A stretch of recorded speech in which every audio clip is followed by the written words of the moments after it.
Hello friends, तो आज के इस लेक्चर में हम पढ़ेंगे एक्सरसाइज 7.1 के बारे में। तो जो भी स्टूडेंट्स चैनल पे नए हैं प्लीज़ चैनल को सब्सक्राइब करें और ज़्यादा से ज़्यादा अपने फ्रेंड्स को शेयर करें ताकि वो भी इस चीज़ का फ़ायदा उठा सके, इस वीडियो का फ़ायदा उठा सके। ठीक है, तो चलिए स्टार्ट कर लेते हैं आज का फोर्थ क्वेश्चन।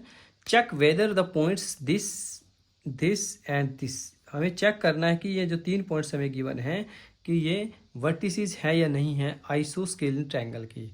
अब देखिए, सबसे पहले ट्रायंगल्स की कुछ प्रॉपर्टीज़ हैं, उनके बारे में आपको पता होना चाहिए। ठीक है, तभी आप इस क्वेश्चन में देख के बता सकते हैं कि ये जो ट्रायंगल हमारे पास बनेगी इसमें तो वो कैसी बनेगी। ठीक है ना, इक्विलेटरल ट्रायंगल बनेगी, आइसोस्केल बनेगी, या हमारे पास कोई और ट्रायंगल। ठीक है, जैसे कि राइट एंगल ट्रायंगल्स होती हैं। तो आप कैसे पता ये चीज़ लगाएंगे, ठीक है, उसके बारे में भी हम डिस्कस करेंगे। चलिए सबसे पहले इस क्वेश्चन को हम डिस्कस कर लेते हैं। सबसे पहले एक ट्रायंगल बना लेते हैं। इस ट्रायंगल में हम वर्टिसेस के नाम दे देते हैं, that is A, that is B, that is C. 3 points हमने लिए। ए हमारे पास है 5-2, बी हमारे पास है 6-4 और सी मेरे पास है 7-2। इस तरह से हमने इनको लिख लिया। अब देखिए, सबसे पहले हमें ये जो साइड्स हैं इनके डिस्टेंस को निकालना पड़ेगा, तभी हम बता सकते हैं कि ये ट्रायंगल है जो किस टाइप की ट्रायंगल है। सबसे पहले हम डिस्टेंस निकालते हैं ए बी का, यहाँ से लेके यहाँ तक का। ठीक है, तो फॉर्मूला लगाएंगे x1y1 दैट इज x2y2। तो x2 माइनस x1 का स्क्वायर, ये हमारे पास x2 है, ये हमारे पास x1 है, प्लस y2, ये माइनस करेंगे तो पहले से ही माइनस का तो प्लस का हो जाएगा, y2 माइनस y1 का भी होल स्क्वायर। तो A B G equal to 6 में से 5 गया 1 प्लस 4 और 2 6, और इसको सॉल्व करते हैं तो ए बी की वैल्यू कितनी आएगी मेरे पास 1 प्लस 6 का स्क्वायर करेंगे 36 और 1 कितने होते हैं 37। तो ए बी की वैल्यू कितनी आ जाएगी हमारे पास √37। तो इसी तरह से हम वैल्यूज़ निकाल देते हैं। बी सी की निकाल लेते हैं।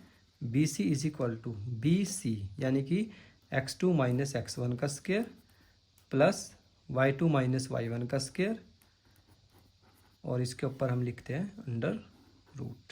तो बी सी की वैल्यू कितनी आएगी, 7 में से 6 गया 1 प्लस 4 और 2 6 माइनस के 6 का स्क्वायर और ऊपर आ जाएगा रूट। तो बी सी की वैल्यू कितनी आ जाएगी मेरे पास 1 का स्क्वायर 1 और 6 का स्क्वायर 36 और 1 कितने होते हैं 37। ठीक है, 6 और 1 कितने लिख लिया हमने 37। तो अब इसको देखिए आगे कैसे करेंगे हम। अब देखिए बी सी की वैल्यू मेरे पास आ गई √37। दोनों वैल्यूज हमने निकाल ली, ए बी की भी निकाल ली और बी सी की भी निकाल ली। अब हम लास्ट वैल्यू निकालते हैं दैट इज ए सी। ए सी की वैल्यू का कैसे निकालेंगे, देखिए x2 माइनस x1 का square plus y2 minus y1 का स्क्वायर और इसका root. A C is equal to, देखिए कैसे आया, that is x2 minus x1 minus 2, ये पहले से माइनस का तो बीच में क्या आ जाएगा प्लस। 7 में से 5 गया हमारे पास बचेगा 2, इसका स्क्वायर और 2 में से 2 गया 0। 2 का स्क्वायर कितना होता है 4 प्लस 0 यानी कि 4 और √4 कितना होता है 2। तो ए सी की वैल्यू मेरे पास कितनी आई 2। ये मेरे पास ए सी की वैल्यू है, ये वैल्यू मेरे पास है बी सी की और ये वैल्यू मेरे पास है ए बी की। अब आप देख सकते हैं कि इनमें से 2 वैल्यूज़ हमारे पास बराबर हैं, यानी कि मैं लिख सकता हूँ A B is equal to B C. अब देखिए ए बी और बी सी दोनों बराबर हैं, इसका मतलब क्या है, ये वाली साइड और ये वाली साइड दोनों आपस में क्या है बराबर हैं। अब जो 2 साइड हमारे पास बराबर हो जाती हैं तो उस केस में हमारे पास जो ट्रायंगल बनती है वो बनती है आइसोस्केल्स ट्रायंगल। ठीक है, तो लिख देंगे आप, so this vertices lies on a isosceles triangle, कि आइसोस्केल्स ट्रायंगल के वर्टिसेस हैं। तो आंसर हमारा आ जाएगा यस। ठीक है, अब देखिए कई बार कंडीशंस आपके पास अलग भी आ सकती हैं, जरूरी नहीं है कि हर बार ऐसा ही क्वेश्चन आए आपके पास कि जिसमें आइसोस्केल ट्रायंगल पूछा गया हो। वो राइट एंगल ट्रायंगल के बारे में भी पूछ सकता है, इक्विलेटरल ट्रायंगल के बारे में भी पूछ सकता है। ठीक है, तो आपने याद रखनी है कंडीशंस कुछ। इक्विलेटरल ट्रायंगल में हमारे पास क्या होता है, इक्विलेटरल ट्रायंगल में जो साइड्स हैं हमारे पास वो तीनों इक्वल आएंगे, यानी कि ए बी भी और बी सी भी और ए सी भी, वो तीनों हमारे पास इक्वल आएंगी। ये चीज़ आपने याद रखनी है। ठीक है, इक्विलेटरल ट्रायंगल के केस में तीनों साइड्स इक्वल होती हैं। और जो दूसरा केस हमारे पास आता है वो आता है हमारे पास राइट एंगल ट्रायंगल का। Right angle triangle. Right angle triangle उसको बोलते हैं जिसमें हमारे पास एक एंगल कितने का हो, 90 डिग्री का हो, ठीक है, क्योंकि 90 डिग्री के एंगल को बोलते हैं राइट एंगल, इसलिए इसका जो नाम है ट्रायंगल का बोलना राइट एंगल ट्रायंगल, ठीक है। इसमें एक एंगल आपका 90 डिग्री का जरूर होना चाहिए। अब राइट एंगल ट्रायंगल में आपके पास जो रिलेशन है वो कुछ इस टाइप से आएगा। देखिए जो सबसे बड़ी वैल्यू आएगी, ठीक है, ए बी बी सी और ए सी में से जो सबसे बड़ी वैल्यू आएगी उसका आप स्क्वायर करेंगे, ठीक है।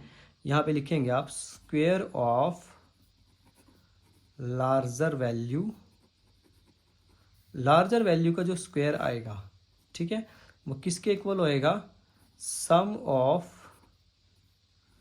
अदर टू वैल्यूज, ठीक है, उन दोनों वैल्यूज के स्क्वायर का सम, ठीक है। कहने का मतलब ये है कि अगर आपके पास सपोज करो कि ए बी की वैल्यू सबसे ज़्यादा आई है, ठीक है, जैसे ए बी की वैल्यू मेरे पास आई है 10 और बी सी की वैल्यू मेरे पास आई है 6 और ए सी की वैल्यू मेरे पास आई है 36 और चिकम 36 और 64, ठीक है। अब इसमें देखिए सबसे बड़ी वैल्यू किसकी है, ए बी की, तो आप देख के बता सकते हैं कि जो ए बी का स्क्वायर है वो इक्वल होना चाहिए बी सी के स्क्वायर के प्लस ए सी के स्क्वायर के। अगर ये कंडीशन ये सेटिस्फाई करती है, तीनों वर्टिसेस की जो लेंथ है अगर सेटिस्फाई करती हैं, तो आप कह सकते हैं कि जो ट्रायंगल हमारे पास बनेगी वो राइट एंगल ट्रायंगल बनेगी, ठीक है। ये ध्यान रखना है आपने, इंपॉर्टेंट है ये काफ़ी ज़्यादा, ठीक है जी, ये ध्यान रख लेना है, कर लोगे इसको। तो आज की इस वीडियो में इतना ही, तब तक के लिए आप पढ़ाई करते रहिए। All the very best.